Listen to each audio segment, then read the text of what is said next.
Hi, in this video we're going to look at subtracting decimals. Now here's a little bit of a graphic.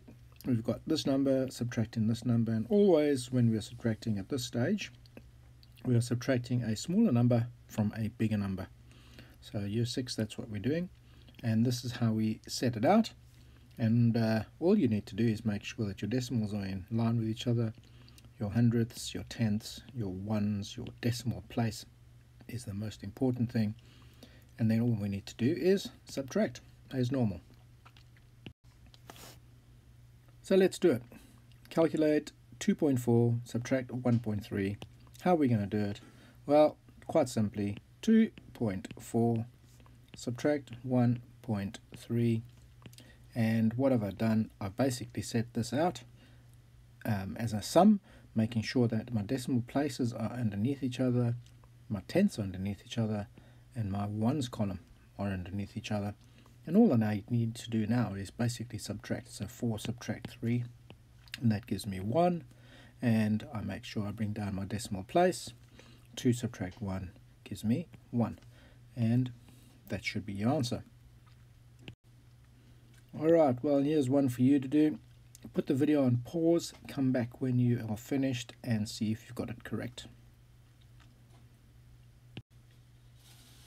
Alright, so you should pretty much set it out like this. So that's 12.26 subtracting 9.74, hundreds in that column, tenths in that column, decimal underneath each other, ones in that column, tens in that column.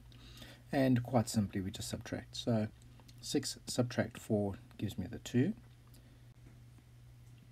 2 subtract 7, well, we can't do that, so we have to borrow 10 from the 2, so the 2 becomes a 1, and across the decimal place we add 10 to it, a tenth, right? So that becomes 12 subtract 7 gives us 5. That is now 1, so 1 subtract 9 we can't do, so we have to borrow again. So we go across to our tens column, and they've got 1, so we take the 1 from them. So now we've got no tens, and we have now got 11 ones, subtract 9, giving us 2 ones, and no tens, so obviously we don't have to put anything down in the tens column over there. So your answer therefore of 12.26 subtract 9.74 must be 2.52. Right, another one for you to do. 6.8 subtract 3.94. Be a little bit careful, check how many decimal places there are here, and perform your subtraction. When you are ready, come back and have a look and see if you got it right. Right, well, before I solve the sum, I actually just want to set it out properly and make sure that you've set it out right. So 6.8, which is that number over there, subtract 3.94. Now that goes into the hundredths, that is 4 hundredths. So I'm just going to set it out as normal. So 3 decimal place underneath each other, my 9 tenths, and my 4 hundredths. Now there's not a number next to the 8, so I can in fact write a 0 in there. And I always do that because I want to be subtracting number from a number, even if that number is a 0. Alright, and then we can just simply go ahead and do our subtraction. So 0 subtract 4, well, we can't do that, so we have to borrow from the 8.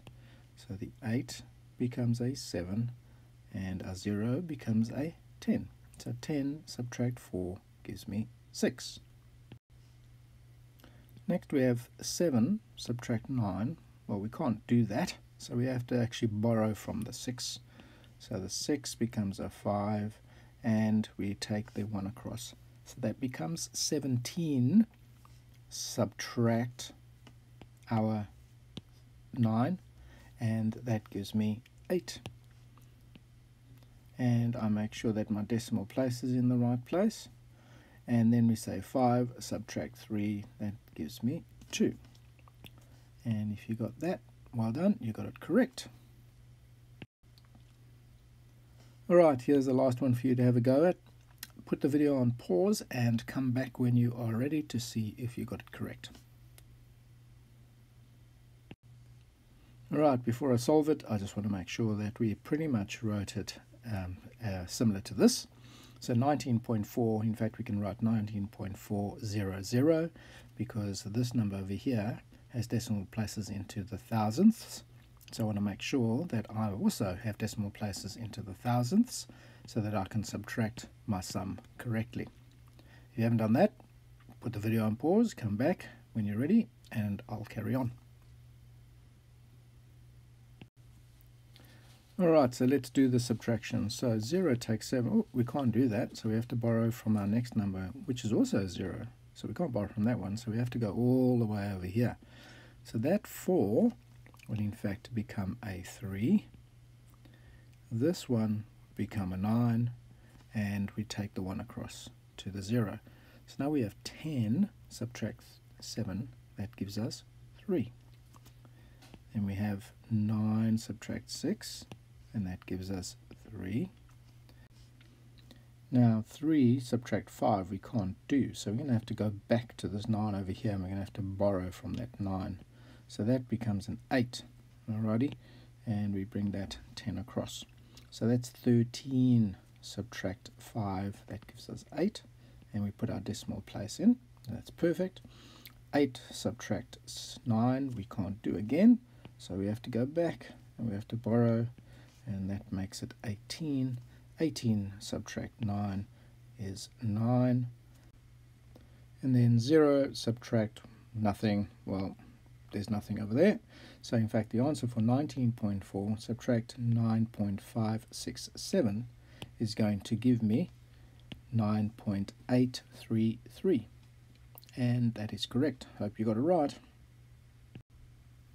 So I guess just reiterating, making sure that our decimal is underneath each other, so the decimal place, that your tenths, hundredths, thousandths are underneath each other, that your ones, your tens, etc. are underneath each other. And if you do that, you shouldn't have any dramas subtracting decimals.